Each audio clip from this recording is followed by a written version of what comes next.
حضرت صلی اللہ علیہ وآلہ وسلم پر وحی کا ابتدائی دور اچھے سچے پاکیزہ خوابوں سے شروع ہوا۔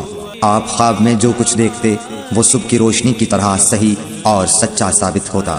پھر من جانب قدرت آپ تنہائی پسند ہو گئے اور آپ نے غار حرا میں خلوت نشینی اختیار فرمائی اور کئی دن اور رات وہاں مسلسل عبادت اور یاد الہی و ذکر میں مشغول رہنے لگے۔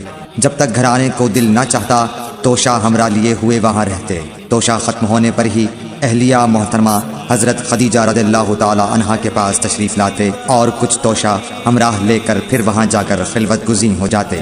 یہی طریقہ جاری رہا یہاں تک کہ آپ پر حق منکشف ہو گیا اور آپ غار حرا ہی میں قیام پذیر تھے کہ اچانک حضرت جبرائیل علیہ السلام آپ کے پاس حاضر ہوئے اور کہنے لگے کہ اے محمد پڑھو۔ آپ فرماتے ہیں کہ میں نے کہا کہ میں پڑھنا نہیں جانتا۔ آپ صلی اللہ علیہ وسلم فرماتے ہیں کہ فرشتے نے مجھے پکڑ کر اتنے زور سے بھینچا کہ میری طاقت جواب دے گئی۔ پھر مجھے چھوڑ کر کہا پڑھو۔ میں نے پھر وہی جواب دیا کہ میں پڑھا ہوا نہیں ہوں۔ اس فرشتے نے مجھ کو نہایت ہی زور سے بھینچا کہ مجھ کو سخت تکلیف محسوس ہوئی۔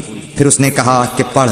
میں نے کہا میں پڑھا ہوا نہیں ہوں۔ فرشتے نے تیسری بار مجھ کو پکڑا اور تیسری مرتبہ پھر مجھ کو بھینچا۔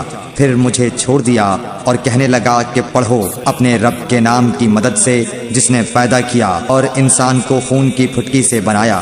پڑھو اور آپ کا رب بہت ہی مہربانیاں کرنے والا ہے۔ بس یہی آیتیں آپ حضرت جبرائیل علیہ السلام سے سن کر اس حال میں غار حرا سے واپس ہوئے کہ آپ کا دل اس انوکھے واقعے سے کانپ رہا تھا۔ آپ حضرت خدیجہ کے ہاں تشریف لائے اور فرمایا کہ مجھے کمبل اوڑھا دو، مجھے کمبل اوڑھا دو۔ لوگوں نے آپ کو کمبل اوڑھا دیا۔ جب آپ کا ڈر جاتا رہا تو آپ نے اپنی زوجہ محترمہ حضرت خدیجہ رضی اللہ تعالی عنہا کو تفصیل کے ساتھ یہ واقعہ سنایا اور فرمانے لگے کہ مجھ کو اب اپنی جان کا خوف ہو گیا ہے۔ آپ کی اہلیہ محترمہ حضرت خدیجہ رضی اللہ تعالی عنہا نے آپ کی ڈھارس بندھائی اور کہا کہ آپ کا خیال صحیح نہیں ہے۔ اللہ کی قسم آپ کو اللہ کبھی رسوا نہیں کرے گا۔ آپ تو اخلاق فاضلہ کے مالک ہیں۔ آپ تو کنبہ پرور ہیں، بے کسوں کا بوجھ اپنے سر پر رکھتے ہیں، مفلسوں کے لیے آپ کماتے ہیں، مہمان نوازی میں آپ بے مثال ہیں اور مشکل وقت میں آپ امر حق کا ساتھ دیتے ہیں۔ ایسے اوصاف حسنہ والا انسان یوں بے وقت ذلت و خواری کی موت نہیں پا سکتا۔ پھر مزید تسلی کے لیے حضرت خدیجہ رضی اللہ تعالی عنہا آپ کو ورقہ بن نوفل کے پاس لے گئیں جو ان کے چچا زاد بھائی تھے اور زمانہ جاہلیت میں نصرانی مذہب اختیار کر چکے تھے اور عبرانی زبان کے کاتب تھے۔